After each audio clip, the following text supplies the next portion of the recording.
सही मसलो कुछ भी कोन्हे को मसलो सिर्फ़ु ही हुयो त केतिरनि महीननि खां वठी असांजे उस्तादनि जा कम हिननि जी ऑफिस में घर बदल एतिरे टाइम जो कुझु बि कमु बिना विश्वास जे लाइ तयारु न आहे मुसलसल दाऊं करे तॾहिं को कमु कोन्हे उन ॾींहुं असांजे तालके जो सदर साईं शमशाद जगदई अब्दुल रहीम पावर ऑफिस में आहिनि हिकु कलाक खां थी बीठा आहिनि हाउस ते में रमत साईं जी ॻाल्हि ॿुधो असांजे उस्ताद जा मसइला आहिनि उहे तव्हां हल कयो हल कयो हुनखे घुराइण जे लाइ ॿुधण जे लाइ तयारु आहे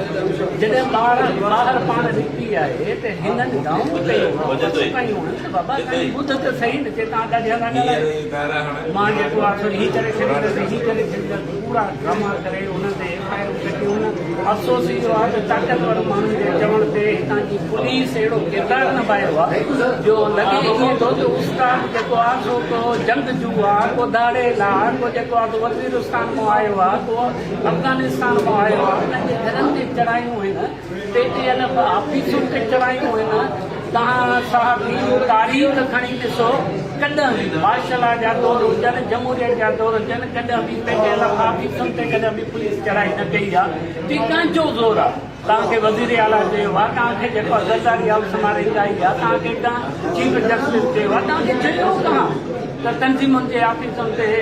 धाड़ा हणो असां त SP साहिब खे इहा गुज़ारिश कंदासीं कि कॾहिं उस्तादनि जी गिरफ़्तारी जो हेॾो ई शौक़ु अथसि त पोइ सुभाणे असां दादू टाउन मां 500 उस्ताद कढी अची था वेहूंसि त बाबा असांखे गिरफ़्तार कर भला जेकॾहिं तव्हांखे उस्तादनि सां एॾी मोहबत थी वई आहे बाक़ी हिननि जे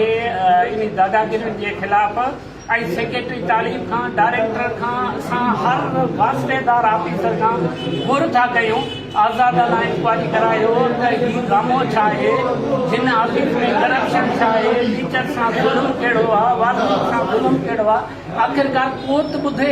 केर बि जेकॾहिं ॿुधण जे लाइ तयारु न आहे त रोड रस्तनि ते अचिबो पोइ जेकॾहिं असां अहिड़ा गुनाहगार आहियूं त असांखे भली जे लाइ